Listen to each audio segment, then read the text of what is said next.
Hey, good morning, everybody. It's about 4 in the morning, Monday morning, and I am en route to the Sacramento airport in order to hop on a plane and go to Dallas, Fort Worth, to work on the Liberator at, believe it or not, Dave's shop with Dave, or Dave with Liberator Boats. Sorry, I'm tired. So, anyways, we're gonna go catch this flight and we're gonna go do some tinkering on the Liberator at Liberator Boats. Can't wait. All right, y'all, it is time. We have done a whole bunch of little things on the boat, changed the shoe out to a thicker shoe, got the diverter working. Turns out we just popped a fuse. It had a 10 in it, a 10 amp fuse. It needed a 20 amp fuse, so put that in there. And yeah, just buttoned up some stuff. So we're here still at Liberator Boats, and we're gonna be leaving here in a couple of minutes and getting to the local lake. It's about 15-20 minutes from here, and we're gonna set up the camera and test some stuff out. We've got bull pressure readings to check. We have an upper bull pressure and a lower bull pressure, and then the other thing I want to do is check spark plugs to see how we're burning the fuel, if we're too lean or too rich. The motor seems pretty happy right now, but again, just being safe. It's a brand new build, and I want to make sure she's right. So we'll see you guys at the lake.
So the camera got hot and we didn't get a whole bunch of footage, but hopefully we got enough to kind of talk about it a little bit. Basically, we came out here to function test the boat, and we've got a little bit of a leak on the transom plates, so that's just resealing it. That ain't no big deal. But everything's happy. I legged her out for quite some time at one point, really watching the gauges, and everything was okay. Jose checked out the water pressure gauges as well, and we're reading, I think it was 30 pounds of water pressure up top and 20 to 25 pounds of pressure on bottom, which bottom is the shoe, top is gonna be the loader. So there's a little bit of adjustment. We wanna get those numbers closer together, but all in all, man, she's super happy. This thing is amazing, and it looks good and sounds good. So we'll see you guys back at the shop. All right, time to take a break from the Liberator, and we're gonna go for a ride in one of Bill's buddy's boats. Wait till you see this thing. It's Teague powered 29-foot Shockwave. We're gonna go for a test drive.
here's where we're at. I'm at DFW right now, and I'm picking up a flight back home to Sacramento. We got the boat dialed in as best as we can right now, and the plan is to come back for Lotto in August. So I'm gonna hop on this flight so I don't lose it, and we'll see you guys in a couple weeks.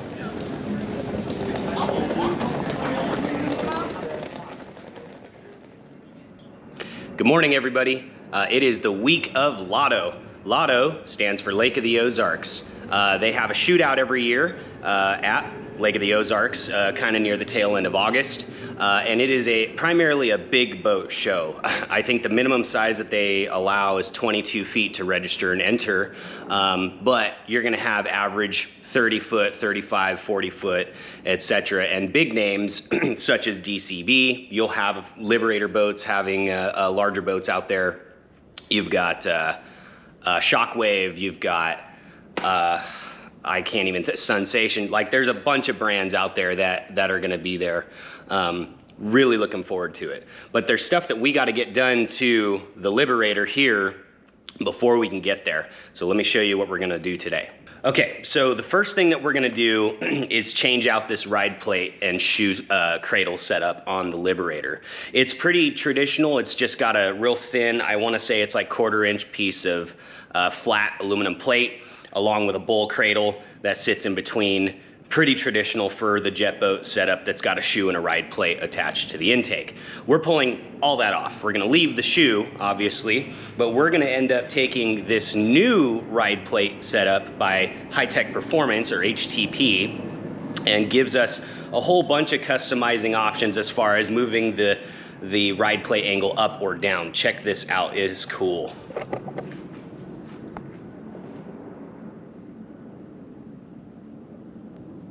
So the kit's gonna come with a newer actual ride plate. It's also gonna give you some bracing up on the sides so that the ride plate doesn't bend like this when you're sitting on the back of the boat going fast. The other cool thing I like is this adjustment plate. This is sandwiched between the droop and the bull, and uses heim joints, adjustable heim joints, to move the ride plate up or down. It's pretty trick. So we have to install all of this. In addition to that, we got a brand new place diverter droop that we're gonna install in replacement of the mini droop that's currently on there. We believe that this boat being so heavy, it is a bigger boat, right, for the little guys in the jet boat world. It is a larger, heavier boat in that application. Therefore, it's gonna need some help getting lift and getting out of the water. We tried the mini droop, it works great. I mean, everything feels and seems pretty all right, but this is part of testing and tuning, is trying new products, new things, to see if it likes it more or doesn't. I believe that this place diverter droop is actually gonna help tremendously, and help get us more lift out of the water. Less boat in the water, more lift means less drag, means more speed. So we're gonna set the GoPro up, and we're gonna get this puppy installed.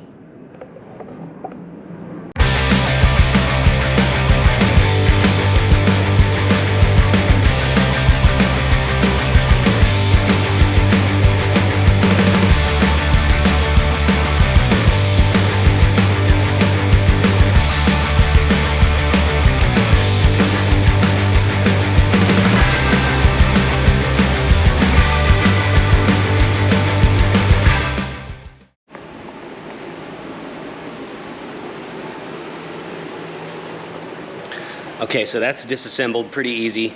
Now we're gonna go to the bench, and I'm gonna show you the new ride plate versus the old ride plate, and some things that we've gotta do next. Check this bad thing out.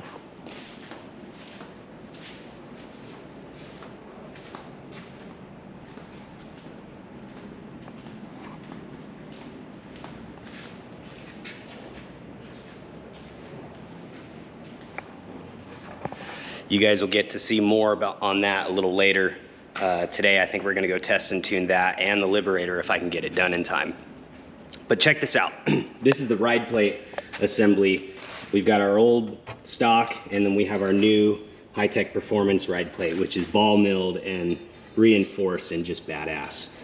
Okay, so one of the cool things that Dave with HTP does is he puts pre-marked locations on where to drill holes out based upon, I would presume, if you have like a Dominator or Aggressor style intake, or if you have like a Berkeley intake. Aha, Loctite.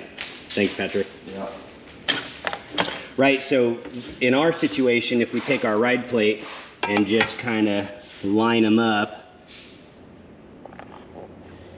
you can see that we are supposed to drill these specific holes out, right? And if we move the plate out of the way, right, it looks like we're supposed to be drilling the D divots out. So we're gonna get the right drill bit, put it on a drill, and we're gonna get these drilled out.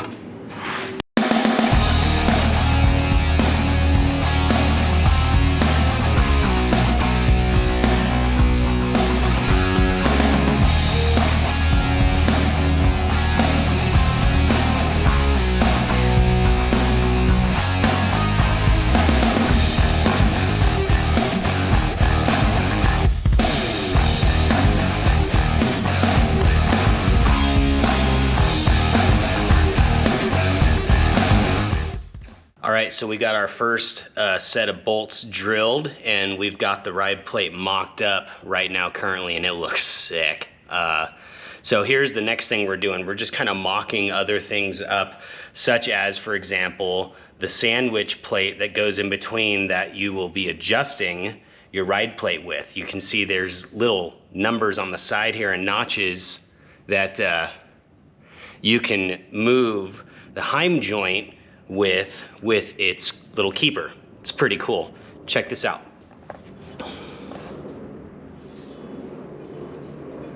So that sets like that. All right, and then we'll have our washer, which is really trick.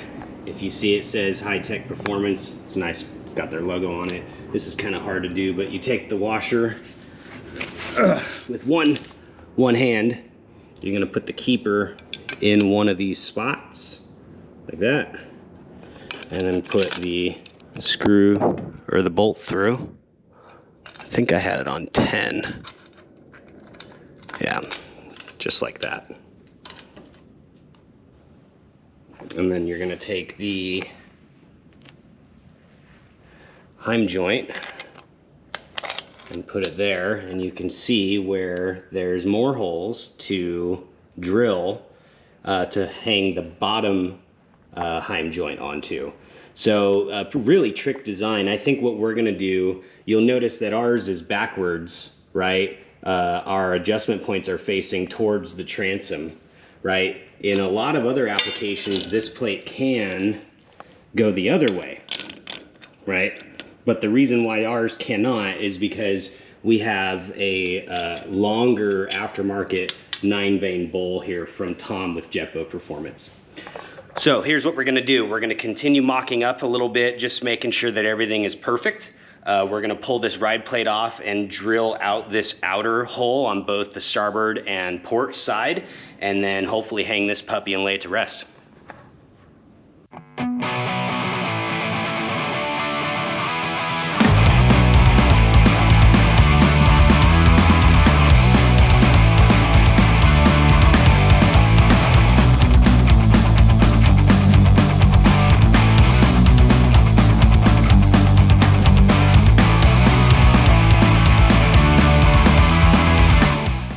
All right, here's where we're at.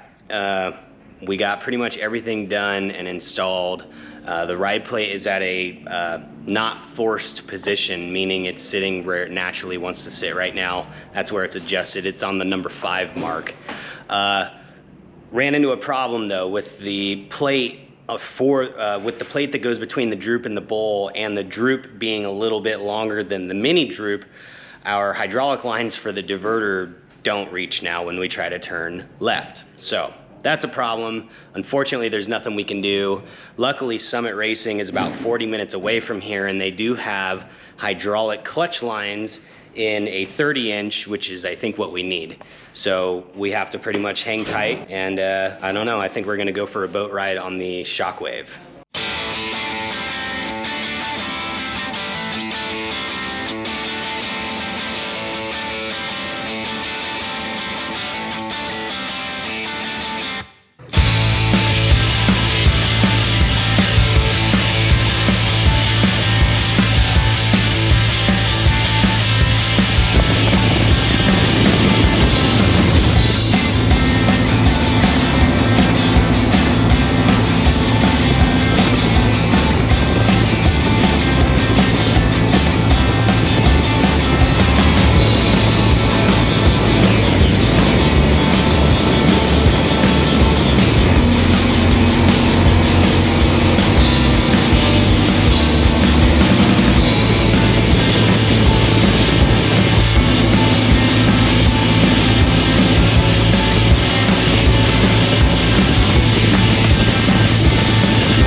You can see it?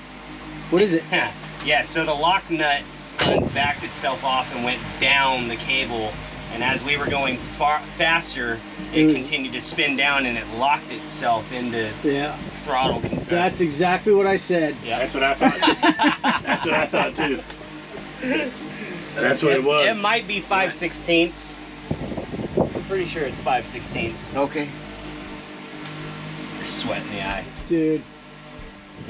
It's like your own little sauna in there. Hey, can you check both of them while you're Parker there? again. Can you see them both while you're there? Yeah, I'm checking them all. Oh, here you go, Jeremy. An 8's the best I can do, my friend. Okay. Coming up left. Uh-huh. Bottom down left. Bottom right. Play with them both at the same time. Still a little higher. Left's sitting a little higher right now, just a cut here. That's how it happens, though. They've made for them to cool off that way. The left one sits a little higher. Oh yeah, that's good. How you feeling in there? It's hot. You look 10 pounds lighter. Thanks. Jared, I'm gonna put them forward real quick. Okay. Yeah, okay. He just fires it up too. Yeah. Yeah, you're good. There's 3 nuts on each one, right? Yep. All right, we should be good. Day 2. We have gotten pretty much the whole list of stuff done. Now Bill just has to come in and give her a quick wipe down, and we're gonna go test a little later. To catch you guys up, we have pretty much nut and bolt checked the whole boat and finished up the back end of the pump area. We needed longer hydraulic lines for the diverter because the droop, as well as the sandwiched piece between the droop and the bowl, added a little extra length, and our previous diverter lines were too short. We couldn't turn to the left. So that's fixed. It looks gorgeous. The HTP ride plate with the place diverter droop, everything, it just looks perfect. Even the DrewFab pins that go into the diverter, it's just all sick. Look at this, check it out.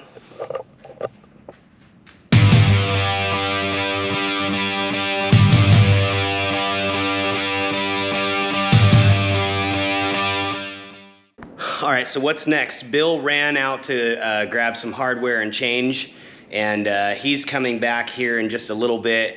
And like I said, I'm pretty sure we're to the point where we just need to give her a quick wipe down, and we're gonna go do a test run today at the lake to see how she does. We might tweak on the ride plate just a little bit. We have some adjustment that we can go up or down. It's currently set at the number 5 mark on both the starboard and the port side. So that allows us to go higher with the ride plate and give us more angle so the boat can lean back, or push it down more if we want the boat nose to go a little bit more down. So tons of little adjustments that we're gonna be playing along the way. The cool thing about this kit is they make it super user-friendly, and it's easy for anybody to adjust the heim joints for fine tuning or move the notches on the starboard and port side. So we'll see you at the lake.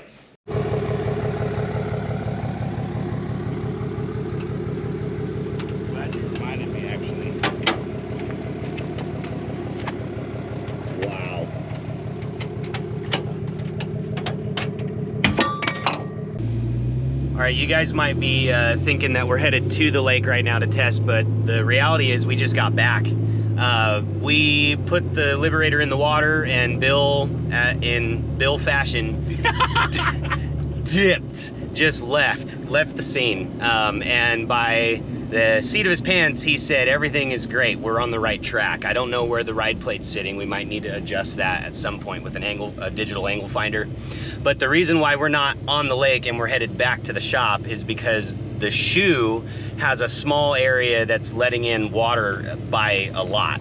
A good enough amount to where when Bill let off the gas at full throttle, it rushed up over the water dam and up into the, up in front of the boat, up in the tunnel, yeah. So we're taking it back to the shop where I can take the shoe off and I can find the hole and silicone some stuff up. I didn't put silicone on when I put the shoe on, so, you know, we're learning. And this is exactly why this is a test and tune day, is to find shit like that before we go to Lotto and party.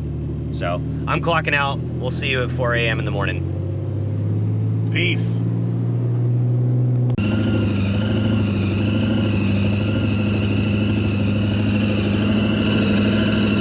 Ready for all the action. Get on the water.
Bill, tell me what you think about the new full droop and the ride plate. I mean, it's a totally different boat. It just comes out of the hole, it launches hard, it's planted, it's airing the boat out like we want it to in the tunnel. Yep. Packing air, and the acceleration is just insane. Yeah. Now that there's less wet surface because we have a full droop in the water, more of the boat's out of the water, and it catches mile an hour fast. This thing is happy. I can't wait to go out this week and have a good time, dude. Awesome. Hell yeah. Thanks again to Tom at Jetlo Performance, Drew at Drew Fab, Eric Reiner at Fast and Loud Photography, and of course my buddy Jared. And I can't forget to thank Dave Adams and his daughter Shelby for another incredible build at Liberator for the boat. Yep. There's so many people to thank to have this boat built the way it is and run the way it does, all the way to the top piece with Garrett Harvey and his scoop on the top. It looks badass, man. Thanks again to all my friends and family with the build, and we're having fun with it, that's for sure. That's right. We're gonna put on a show at Lake of the Ozarks, one way or the other. That's right. It's time to celebrate. Let's have a beer.